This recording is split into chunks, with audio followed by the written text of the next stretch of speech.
Maoni ntine chake nkhani yathu ya lero ikutitengera ku Belgium ndipo ndiyo khudza Jean-Claude Van Damme. Inu tagwirani chakumwa tiyentecheze.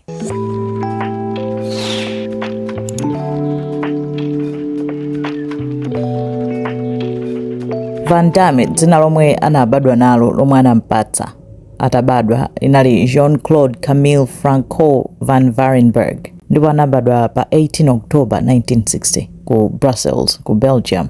Mai yake Eliana pamene bambo yake Eugene Varenberg. Tsono makolo ake amagwira ntchito yogulitsa maluwa. Atali mwana amakonda kuonera mafilimu kwambiri komanso amakonda makatuni. Filimu yoyamba yomwe amanena kuti inamusangalatsa kwambiri inampatsa chikoka chopanga mafilimu inali ya Lawrence of Arabia. Ati chifukwa choti ankaoneka ofowoka olenguka kwambiri, abambo ake ankakonda kunena kuti ndi ofowoka kwambiri eti nde anampanga enroll ku Shotokan Karate School. Ati anthu amene anali kumene kukwanala akuluakulu okhaokha, iye anali mwana anali zaka 10 koma abambo ake amati yayi uyuyu akhale ndi mphamvu eti apime pang'ono. Ndi anapeza kuti anayikonda kwambiri karate ija komanso anayamba kumapanganso kickboxing. Ali ndi zaka 16 anayamba ballet zovina zija eti. Sono akuti ndi zolingana pang'ono eti as much as karate ndi kickboxing ndizokhala ngati za ndewu, koma ballet umafunika olomayimidwe mene uwongolere khosiri mwendo ma stretching amapanga aja chani zonsezo kuzilumikiza zinayizonena kuti zinampanga kuti akhale ndi fiziki komanso mmene amapangira uja ma stretching yake aja chani zinamthandiza zonse combination iyo. Nde anayoti amakonda kuvina kwambiri komanso kickboxing. Kenako anayamba bodybuilding kunyamula ma weight.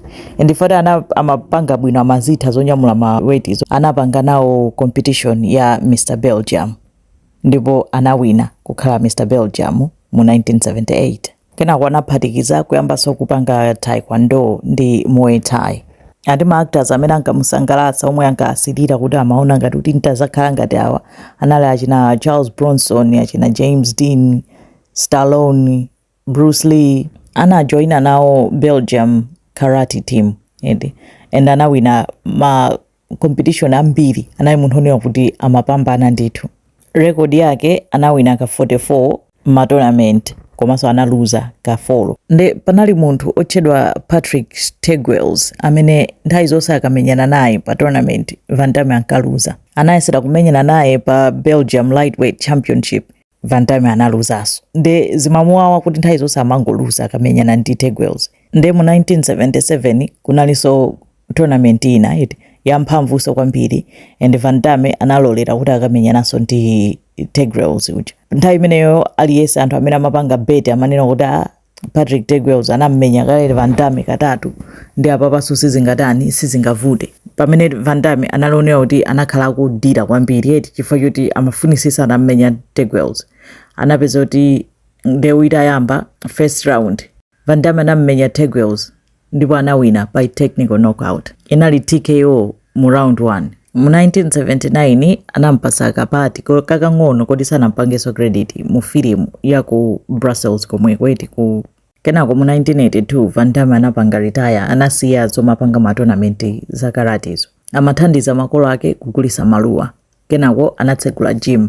Ati gym yake inkaenda bwino kwambiri ku Brussels. Inayonera ati madziwika imachuka ankaitcha California gym. Amapanga kozovina, aerobics, bodybuilding ndi karate. And amapanga ndalama kwa basi. Ati kenako tsiku lina anangoigulisa gym ija. Ati abambo ake osamvetsa ati iwe mene ukupangira ndalama mene zinthu zikuyendera ungagulise gym. Ananena kuti basi ndagulisa gym ndofuna ndipite ku USA ndikayesere mwayi kumene koko kunena kuti za acting zanga zikaenda bwanji. Ati abambo ake sizinasangalatse chifukwa analote amachita bwino kwambiri ndi gym yakeyo. Anaigulitsa basi kupita ku USA. Nde kumeneko anakhala kusakasaka ntchito kuvutika chani, anabwereranso ku Brussels sizinayende. Anakhala pang'ono ku Brussels, anabwereranso ku USA kuti akayesereso. Nde ntchito zomwe amagwira zinali ngati za delivery, pena anali bouncer, amapanga ntchito ngati driver iti zoyendesa anthu. Zonena kuti basi tintchito ting'ono kwa kuyesayesa kumapanga ma auditions. Kenako anapezeka kuti anayamba kupita ku karate studio ya Chuck Norris. nde anakumana ndi Chuck Norris. Chuck Norris anamusangalatsa ifo kuti amadziwa kumenya ita amadziwa karate nangasi Van Damme anali ndi experience kuyambira ali ndi zaka 10. Nde Chuck Norris anamuza kuti ukhale sparring partner wanga akamapanga spar chani kuti azipanga practice ndi iye. Nde anatani anakhanga adziwana. Kenako Chuck Norris anamulembaso ntchito Van Damme kuti akhale bouncer wakubala kwake. Anali ndi bar. Van Damme anali bouncer wa bala ya Chuck Norris. Nde ankavutika kwambiri ndalama eti after kugulisa gym basi ntchito zaya pandi apo ati zimavuta kwambiri kuti zinthu zikhazikike ku USA. Anakhalira ma audition, kulembera makalata uku nduku, kutumiza zithunzi zake, akupanga ma stretching akutani kuti ndimavina, ndimadziwa karate koma ntchito sizimapezeka. Mu 1984 pamene Chuck Norris ankapanga filimu ya Missing in Action, anampasa Van Damme kapati kokhala gulu la ma stunt crew. Ndi anakhanga wapangako kandalama. After pamenepo mu 1986 anapangaso mwayi anamuyika mu filimu ya No Retreat No Surrender. Iyeyo anali nyambalo mu filimu mu chinayi Russian villain. Ndi anakhanga tiso ampasako kapati kutani kuoneka. Nde mu 1987 Van Damme analandira phone kunena kuti takupezera pati ya bwino ubwere, we think kunoti pati iyi upanga bwino kwambiri. Iye uja pati filimu yanje ali yayi filimu yo ukhala ndi Arnold Schwarzenegger. Iye kumva ndikakhala ndi Swazi mwayi wanga uja utiwo ndikakhala limodzi filimu ndi Swazi. Ndi anapita kukapeza kuti filimu yake inali Predator. Nde iye kufufuza kuti pati yomwe atampase ndi yotani, anaona kuti ampasa pati yoti iyeyo ndi amene adakhale Predator. And chimene anamusankhira kuti iye akhale Predator chinali cha mamuvu aketi mene chimathamangira, mene chimamenyera chani, amafuna munthu wa fiziki ya mphamvu komanso odziwa kumenya ngati mene amapangira Van Damme. Nde Van Damme anati okay, anampatsa chisuti china chake kuti avale aziyesezera eti kuti tathamanga utani tatere. Kenako iye kuti zikukhala bwanji mapati akewa mpameneno amazauzidwa kuti yayi iweyo tusukuti uzaoneka nkhope eti iweyo uvala chisuti ichi chidzakhala ngati chinyamanyama mene chilili chi Predator chicha nchomwe chizioneka osati iweyo. Ife tufuna mamuvu ako. Iye sizinamusangalatse auti ankangodandaula pamene pacha chisuti chikutentha kwambiri ndikumakomoka ndikavala chisuti ichi chani ati zinamuyipira kwambiri kuti saoneka nkhope. Nangasi iye amafuna kuti mwayi wake eti kunena kuti zitseko zitseguke anthu amudziwe. Ndi amaona ngati filimu yoti akakhale ndi Schwarzenegger ndiyomwe ingamutsegulire chitseko. Komano kukapezeka kuti akuti pati yakeso ndiyonena kuti nkhope yakeso ikaoneka. Ndi amaona kuti sono ndi anthu adziwa bwanji kuti ndi ineyo. Mpaka na chifukwa madandauzi anachuluka kazinatani iye amanena kuti anazidomoka, ena amanena kuti anamuchosa ntchito sizidziwika. Anayikapo munthu wina kuti akhale Predator. Basi iye zimenezo anazitaya. Nde anakhumudwa kwa basi kumaona ngati kuti nde basi zinthu sizikuyendaye edi.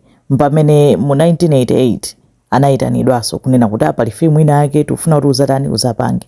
Anampatsa script chani sinamusangalatse so ikwenikweni anangoziona ngati okay, ananena kuti lipanga nawo. Filimu yake inali ya Bloodsport amafuna munthu wadzima stretching zakezo wadzimphamvu zakezo chani. Nde auti anapanga chilichonse chomwe amayeneka kupanga, anagwira ntchito anamaliza. Iye amazadabwa later on kuti filimu ichoto yachita bwino kwambiri. And inapezeka kuti ndi filimu imene inali ngati breakout role yake yomwe inamupangitsa kuti apange stand out. Anthu anayikonda kwambiri across the world. Iye zasonkumaza tutumuka kuti filimu ichi amakhala ngati wayinyozera icha ndiyomwe yamutsegulira zitseko zomwe iye samayembekera kuti ingamutsekulirei. Koma Bloodsport nde inali chiyambi kutseguka zitseko kwa Van Damme. Anasintha dzina lake kukhala Jean-Claude Van Damme, kusintha kuchoka ku dzina lake lalitali lomwe anampasa bambo ake lichacho kuti likhale lophweka popanga mafilimu anthu azitha kumutchula bwinobwino. After Bloodsport mafoni nde anayamba kuvuta, aliyense amafuna kuti Van Damme akakhale mu filimu yake. Anapanga Black Eagle. After Black Eagle anapanga Cyborg. Kenako anapanga Kickboxer nayo ndi fan favorite, anthu anayikonda kwambiri. And antagonist wa mu filimu kapena kuti nyambalo ndi Tom Poe. Nde fascinating fact ndiyo kuti Tom Poe dzina lake lenileni ndi Michelle Kisi. Kisi ndi best friend wa Van Damme. Monse Van Damme ankakula ku Brussels. Monse ankanyamuka kuti basi wagulisa gym avuta kupita ku USA anali limodzi zonsezo amapangira limodzi ndi Michael Kisi. Nzake Tompowe amanyamuka limodzi ukafuna mapati kuchoka samuka limodzi kuchoka ku Belgium kupita ku USA ndi kumavutikira limodzi. Nde apo patangopanga breakthrough Van Damme anamubenthulira kunzake iyo pati kunena kuti bwera uzatani uzapange nawo pati. Sono mafilimu 4 amene wawo anapanga from 1988 to 1989. Mafilimu odo ose bawoka mafilimu 4 anali opambana kwambiri. Kenako anapanga Lionheart ndi Death Warrant mu 1990. 1991 anapanga Double Impact. 1992 anapanga Universal Soldier. Mu 1993 anapanga Nowhere to Run, Last Action Hero, Hard Target, Time Cop. 1994 anapanga Street Fighter. 1996 anapanga The Quest, The Maximum Risk. 1997 Double Team. 1998 Knockoff, The Legionnaire. 1999 Universal Soldier, The Return, The Inferno. Sono chaka chilichonse amakhala ndi ma project chonche kuti mafilimu back to back nde zimapezeka kuti zinayamba kumuchulukira ano. Nde from 1993 to 1996 anayamba kumakhala ndi stress ino kwambiri. Nanga siku kapanga filimu ija ukuyeranso kuyamba kuipanga promote, ayambe kupita ma interviews maiko osiyana chani. Nde anapezeka kuti anapanga develop habit yogwisa ntchito cocaine. Amapanga spend up to $10,000 per week kuli kugwisa ntchito cocaine. Nde zinayamba kumpanga affect. Ati pena amatagamba kugwira ntchito muja amakhala serious on point ntchito pena angopezeka kuti wasintha basi kubwera ntchito kungochoka kapena basi kumangopanga zina zake zovuta. Adayamba kulimbana nthawi yake ndi Steven Seagal. Amakonda kumunena kuti Steven Seagal amangozitenga ngati ndiomenya koma ndosamenya zoterozo. Anthu kumanda bota zachaniso anangakomana naye kupate kwina kwake basi mpaka na kuima aliteti menyane ngati umamenya aditi tione kapena umangopanga zona mizira za film teti menyane mpaka Steven Seagal nangokuti ine sinabwere kuno kuzamenyana ndi munthu, ndabwera kupate. Anapanga kawiri konse zimenezo kuti kumuona Steven Seagal kumuchita kona liteti menyane ngati uli ndiomenya. Anthu kumanda bota kodi zikukhala bwanji edi.